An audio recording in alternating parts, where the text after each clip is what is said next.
I'll end up very quickly.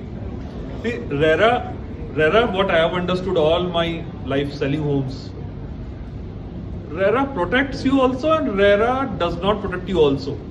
Protects you, they have explained you, but there is a lot of clauses that does not protect both the sides, which can be easily broken up. See, the whole problem arises when there is an intent to harm a customer, or a customer has an intent to harm a builder. It is all intent. If your intent is not right, then the problems arises. I have seen builders who have got delayed, who have got late, but still customers were kind to them because their response was good. They were with the customers, they were talking politely, and they were really explaining what went wrong with them. And I have seen some builders who have purposely done the delay, for which they faced backlash.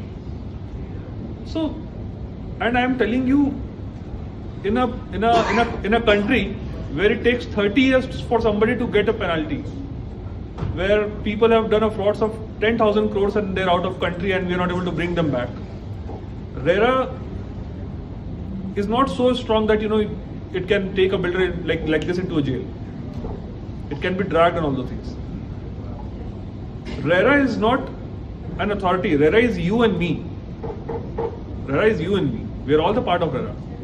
If we have a good intention to sell, if we have a good intention that we do not want to cheat somebody, or whatsoever my builder is doing, I'll be honest to God. I'll be honest to myself. I'll make sure that I won't do wrong deeds. And if it's happening, I'll move to some other place. And same goes for the buyer. Even if the builder is giving you a low price, even if a builder is giving you the best offer and all those things, etc. If the builder is not credible, and you're moving to a builder which is having a little higher value, but has a short track record of delivering in time, legacy, etc., you will never have a problem. The problem arises when both the parties are in greed, maximum times. So it's never the customers, it's never the. If builder does a pre-launch, these guys also come, no? They're not so kind enough. We also get EOIs.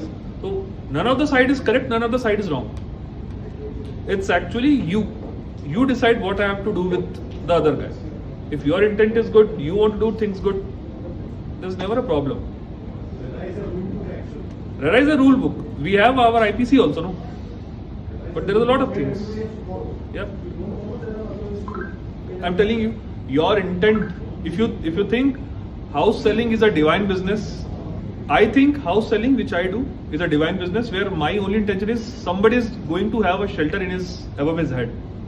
And he'll always remember my name in two ways. Either he'll curse me, either he'll bless me. There's no third way. There's only two ways that happen to any sales guy.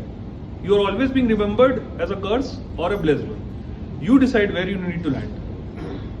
Rest is all paperwork and formalities. Your own conscience will allow what is the ultimate thing that is going to happen to a customer. That's my only part. Then